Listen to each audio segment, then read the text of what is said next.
चिंतन मांडतायत. घर रिगे झाले पट्टराणी बळे, वरिले सावळे परब्रह्म. आम्ही सावळ्या परब्रह्माला वरलं, वरिले सावळे परब्रह्म. कसं त्याचं उत्तर सांगतात. घर रिगे झाले पट्टराणी बळे. महाराजांच्या मुखातलं वाक्य आहे, म्हणे आम्ही बळच देवाचं घर रिगालो. आता तुकोबारांची भाषा आहे म्हणून सांगतो, नाहीतर माझं वय कमी पडतं महाराज, नाही का? पण त्यांचे शब्द म्हणून सांगतो. महाराज म्हणतात आम्ही देवाचं घर बळच रिघालो.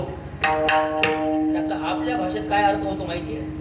घर रिगणे आणि बळच घर रिगणे याचा अर्थ पहिला नवरा सोडणे आणि दुसरा करणे. आज तुकोबारांनी पहिला नवरा सोडलाय आणि दुसरा केलाय. असं बुवा, तुम्ही पहिला नवरा सोडून दुसरा करताय. मग माझे तुम्हाला 4 प्रश्न, अगदी 4. पहिला प्रश्न ऐका, तुम्ही पहिला नवरा सोडला म्हणताय, तो सोडलेला नवरा कोणता? 1. दुसरा प्रश्न, तो नवरा का सोडला? 2. तिसरा प्रश्न, दुसरा केला म्हणता, तो केलेला कोणता? 3. आणि शेवटचा 4था प्रश्न, तुम्ही त्या नवऱ्याचा अंगसंग केला आणि मग तुमच्या जीवनात काय परिवर्तन झालं? एवढ्या 4 प्रश्नाची उत्तर देतो आणि 8 तास घेतो. म्हणजे अगदी एवढ्या 4 प्रश्नाची उत्तर मारा, अगदी 10 ते 15 मिनिटात.